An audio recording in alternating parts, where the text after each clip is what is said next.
자, 1학년 학생 여러분들, 문제풀이를 통해서 세포막의 기능 정리를 마무리 짓도록 하겠습니다. 자, 문제는 총 3문제고요. 2018년 9월 달에 출제된 문제 1문제와 2019학년도에 출제된 2문제를 풀어보면서 정리를 해볼게요. 먼저 15번입니다. 2018년 9월 문제 출제가 되었었고요. 세포막의 구조를 이렇게 그림으로 제시해주는 일반적인 형태의 유형이고요. 이에 대한 설명 옳은 것만을 보기에서 있는 대로 골라라고 얘기를 했죠. 개인적으로 선생님이 좋아하는 스타일의 문항입니다. 기억. 세포막의 인지질은 이중층으로 배열되어 있다. 자, 세포막의 인지질은 이중층으로 배열되어 있다. 인지질 이중층, 이건 반드시 기억하라고 했던 부분이죠. 그래서 기억은 정답이고요. 그 다음 니은. A는 단백질이다. 이렇게 인지질 사이에 끼어져 있는 통로를 우리는 막 단백질이라고도 얘기를 했죠. 단백질. 자, 그 다음 디귿. 산소는 A를 통해서만 세포막을 통과할 수 있다. 자, 산소 같은 경우에는 크기가 작아가지고 단순 확산으로 세포막을 그냥 관통해서 지나간다라고 얘기를 했죠. 그러면 디귿은 틀린 말이겠죠. 답은 3번이 되겠습니다. 자, 이 문제를 푸는 데 있어서 어려운 점은 없었으리라 생각이 되는데요. 일반적인 형태의 막의 특징을 가지고만 풀 수 있는 문제이기 때문에 이런 문제에서는 절대 실수하지 않도록 반드시 주의를 해주시기를 바랍니다. 자, 다음 문제로 넘어가 볼게요. 자, 갑자기 좀 화면이 줄었는데 문제를 그래도 한눈에 여러분들이 보면 좀 편할 것 같아서 지금 조금 크기를 좀 줄였어요. 자, 2019년 9월 출제된 문제고요. 다음은 어떤 인공막을 이용한 물질 이동 실험이다 라고 나와 있어요. 실험 과정은 뭐 간단한 내용이지만 그래도 한번 짚고 넘어갈게요. 20% 설탕 수용액이 일정량 들어있는 인공막 주머니 X를 용액이 새지 않도록 묶고 X의 부피를 측정한다. 그럼 이 인공막 주머니 안이 뭐란 얘기죠? 20% 설탕 수용이 들어가 있다. 자, 그러면 우리가 하나씩 그리면서 해볼까요?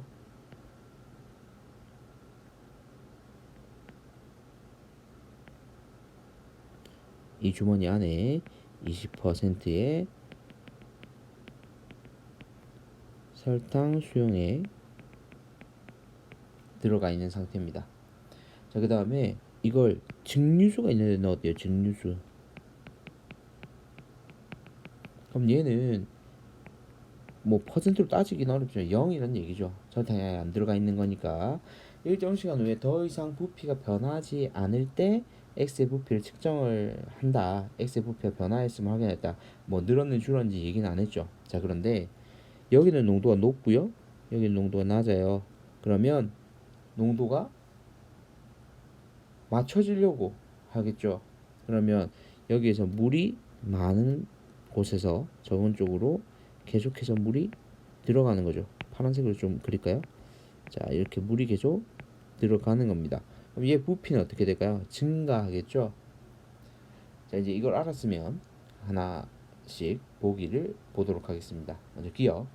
X의 부피는 가에서가 다에서보다 크다라고 되어 있어요.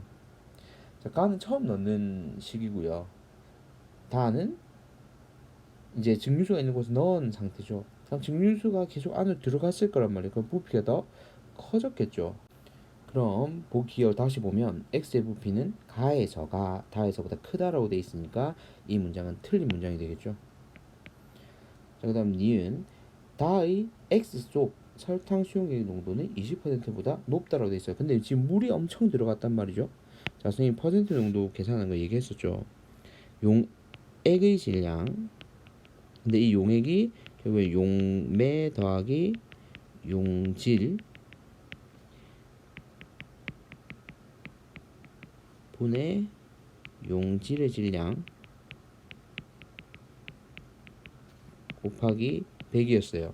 근데 20% 설탕 수용액에서 설탕이 이동하지 않았거든요. 그럼 얘들은 변하지가 않아요. 고정값이에요. 고정값. 그럼 얘만 바뀔 건데 물이 지금 많아졌어요. 그럼 전체 값이 줄었겠죠. 그러면 농도가 낮다로 바뀌어야 되겠죠. 그래서 니은도 틀렸습니다. 그럼 답은 2번일 거고요. 디귿 x의 부피 변화는 인공막을 통한 물의 이동 때문이다. 물만 이동했어요. 물만. 설탕이 이동한 게 아니라 물만 바깥에서 안쪽으로 들어갔죠. 자, 그러면 이 문제 뭐 길긴 해도 어렵지 않게 풀 수 있겠죠. 자, 이제 마지막 세 번째 문제로 마무리를 짓도록 하겠습니다. 자, 2019년 11월에 출제된 문제고요. 그림은 세포막을 통한 물질 이동 방식 가와 나를 나타낸 것이다. 자, 보면 고에서 저로 이동한다는 것은 확산이라는 걸 알 수 있는데 가 같은 경우에는 인질 이중식을 직접 통과하니까 단순 확산일 거고요. 나 같은 경우에는 단백질 도움을 받죠. 촉진 확산으로 우리가 확인할 수가 있습니다. 자, 바로 보기 들어갈게요. 기억. 배포와 모세혈관 사이의 산소의 이동 방식은 가이다. 산소는 바로 통과합니다. 그래서 기억 맞고요. 니은. 나는 확산에 해당한다. 나도 확산은 확산이죠. 촉진 확산입니다. 자, 그럼 디귿. 세포막은 선택적 투과성이 있다. 맞습니다. 뭐 사실 보기 내용만 봤을 때는 이 문제는 굉장히 쉬운 형태의 문제예요. 뭐 단순 확산과 촉진 확산의 특징을 비교하라고 하지도 않았기 때문에 그러면 답은 5번이겠죠. 자, 이렇게 여러분들이 문제가 어떻게 출제가 되는지까지 확인했으니까 공부할 때 어떤 걸 중점적으로 봐야 될지 반드시 확인하시고 앞으로 여러분들이 공부하는 데 있어서 이런 기출 문제를 어떻게 봐야 될지도 한번 생각해보는 계기가 됐으면 좋겠습니다. 자, 오늘 강의도 듣느라고 고생했습니다. 여기까지입니다.